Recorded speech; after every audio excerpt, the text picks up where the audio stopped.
What is going on, everybody? Welcome back to the channel. This is Eric, and today gonna talk about episode 5 of Obi-Wan Kenobi. I've been reviewing every episode. It's a series that I liked the first episode. I thought it set things up pretty nicely, and then from there I think it's just been a train wreck, if you will. I have not enjoyed it, and I've given my reasons why. I know a lot of people are enjoying it, totally disagree with me. That's great. I appreciate all opinions, and if you love this, I think that's fantastic. I have not, for various reasons. This particular episode, expected trash, to be honest, but I actually enjoyed most of it. I thought this was the best episode since the first, maybe even better than the first. Very close. And as far as just the action sequences, as far as just kind of geeking out to some of the most, the stuff that we've been waiting for with Vader, with Anakin coming back, all that is here in this episode. We finally got a look at Luke, although it was very brief at the end, to give a little hope that maybe there'll be more of a Luke storyline, even though there's only one more episode. But obviously there could be, and I believe there is going to be a second season. But as far as this season, clearly Luke has not been a focus, which was a disappointment for me. That being said, this is the storyline we're given. So this is where we are with Reva and Leia. I think fundamentally I don't really like it. Like, if I looked at the script for this, I'd say, wait, there's lots of problems here. But when you compare it to what we've gotten so far, there was enough here. And I'm like, hell yeah, that's what I want. That overall, it was actually, I found myself enjoying the episode, even though I didn't think I would. And it kind of redeemed itself for a lot of things, like the Grand Inquisitor. And even in this episode itself, when she becomes Grand Inquisitor, Vader is like, you have done well, and gives her the Grand Inquisitor. I'm like, are you kidding me? Are you kidding me? What, for putting a tracking device and killing the Grand Inquisitor? She's now the Grand Inquisitor. But by the end of the episode, where it actually makes sense, because Vader knew the whole time what was up. We'll get into why that's kind of cool, and also why that maybe doesn't make sense, but I can accept it. Obviously, seeing the flashback scene where you have the fight, the training, the sparring match between Obi-Wan and Anakin kind of continuing throughout the episode. It's kind of a backdrop to the episode and kind of represents why Obi-Wan's able to figure out that, Vader is going to attack. Vader does not have the patience for a siege, so he is going to attack when he has everyone locked away. He could just leave them there to starve, but he's not going to do that. He's going to attack, and it makes Obi-Wan aware of that because of his past experience with Anakin, and we see that cool training sequence. Vader in this episode, for the most part, was awesome. He actually gets the upper hand on Reva. I mean, I didn't even expect it to happen. I'm like, okay, let's see how Reva whoops Vader and how they're able to explain how she doesn't kill him. I really was surprised when first of all, Vader takes her, spinning wheel lightsaber thing, which I don't know the name of it. Normally I would when I was a total Star Wars nerd and knew everything, but unfortunately I'm not there anymore, so I don't know the name of the weapon. But he gets that from her. He breaks it apart. He throws one of the lightsabers to her. Like, let's go. He ain't even worried about it.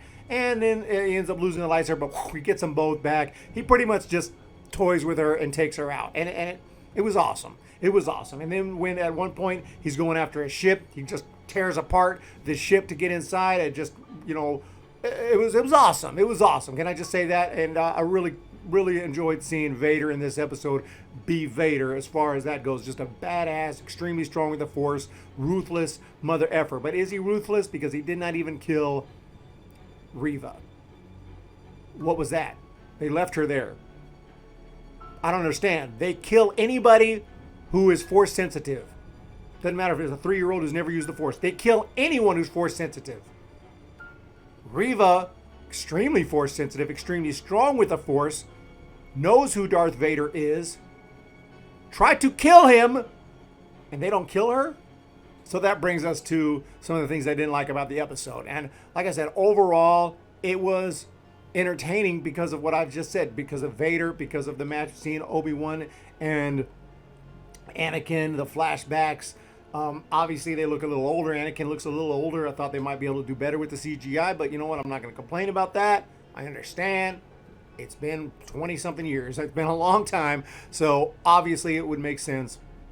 He's going to look older. I just kind of thought they could do a little better with that, but maybe I may have made it into CGI at all for all I know. I'm not really sure, but I'm not going to make a big deal about that. It was a little bit distracting, but still, it was awesome to see.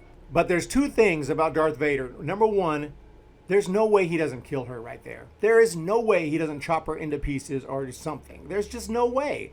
With him and the Grand Inquisitor there, just leaves her. Why? Why? I mean, I know why, so the show can continue to have Reva in it for the next episode and the next season, so she can continue to be. But it doesn't make sense. It just doesn't. I don't see how she doesn't get killed there. I'm sorry, I just don't understand that. I don't even see how she doesn't get killed as a youngling. And by the way, I did see this coming the whole episode. I mean, the entire time I'm like, okay, Reva's going to be good. There's going to be an explanation. She's going to have this arc and she's going to have a redemption arc. There was never a question about it. I kind of alluded to it in some earlier reviews. I'm like, I see her becoming good, or I see her, I can kind of see where her arc is going to go. Okay, it was predictable, but fine. But why didn't he just kill her? Why didn't Vader just kill her when she was a youngling anyway? If he knew this whole time. On the one hand, I kind of think it's pretty cool. Like, he's like pulling a Godfather here, like keep your friends close, but your enemies closer. It kind of thing. Like he knew the whole time. He was just playing her. Kind of like, Michael, if you've seen the Godfather 2 or whatever, Michael Corleone would, keep his enemies close, make them think that, it's all good and they're all partners and everything like that, when all along he knows what's up and he's going to get the upper hand.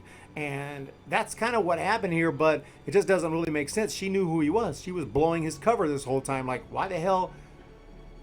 I don't understand it, but I guess I can accept it, but what I can't accept is he didn't kill her at the end. That was it. That was the chance. Once everything was out in the open, Vader revealed, like, you think I didn't know this whole time? Boom, she's gone. Whew. If he'd have just took her head off right there, it would have been badass. It would have been an amazing moment. But no, they just left her there. Makes no sense to me, but I digress on that. I just want to make that clear. It made no sense to me why she wouldn't be killed there. As for the rest of this story, Leia continues to, my goodness, there is a point where, what are we going to do? We can't fit. We need someone to go up there and do something with some of the electricity up there. I don't remember the exact situation, but there was a small crawl space that nobody could fit through, and Leia's like, bring me a ladder. Not like I can do it, like a normal little kid might say. No, bring me a ladder. She's taking charge of this shit. She's taking charge. And then she goes up there like a seasoned electrician. Boom, boom, boom, working with everything. And I get it that she's strong with the Force. She's Leia, but she's 10 years old. Again, it's just too much. Like Leia, I don't know why they couldn't give us a young 10-year-old Leia.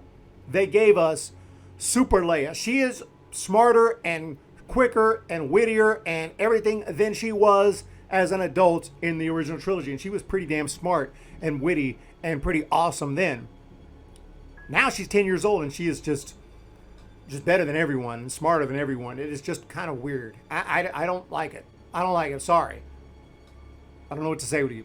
I just don't. I just thought she should be more like a 10-year-old girl, a very smart 10-year-old, strong with the Force. Give her some things like that. Yes. I didn't mind like the moment where Reva was trying to get in her head and she couldn't extract anything.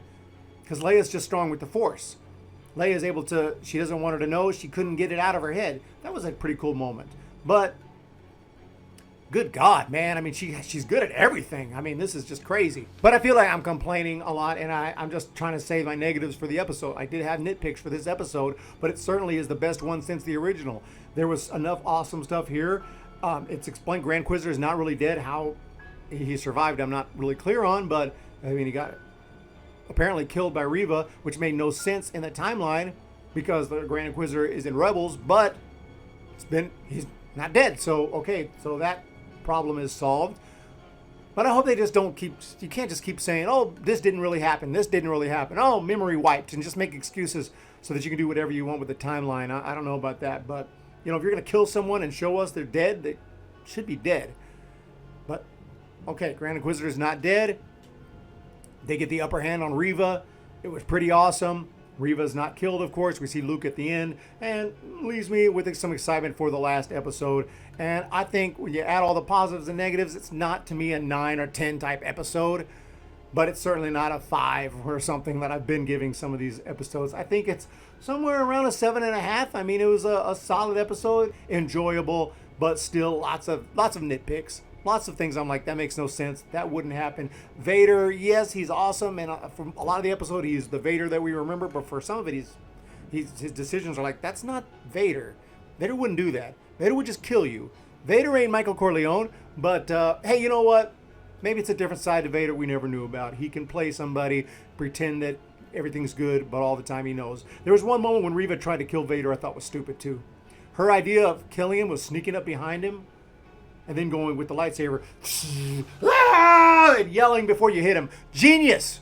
Genius. Is Vader deaf too? Because I would have been able to see that coming, and then I would have used the Force to just freeze her like he did.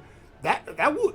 Are you kidding me? I mean, obviously I can't use the Force, but if I'm Vader, like, that was the stupidest thing you could have done. You couldn't have been a little more quiet about it. You didn't have to yell before you went after him. That was just stupid. Just stupid and not cool to me. But hey, whatever. I just wish it was. Could she have attacked him? I don't know, a little more planning, something that made more sense. Maybe you could have actually succeeded.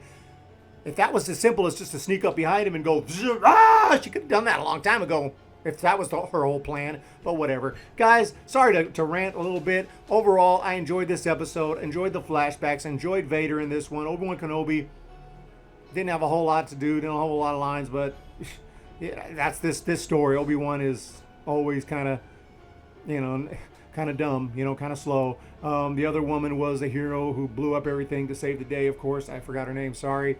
She was a hero, obviously. Leia was awesome in this one.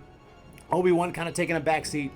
That's it. So I guess I'll give it a 7.5. I'm going to give it a 7.5. I don't think it's good enough to be an 8. But guys, I enjoyed it. Definitely the best one since the original. Let me know what you guys think in that comment section down below. Have a fantastic day. Hit that thumbs up. Hit that subscribe. And we will talk to you later.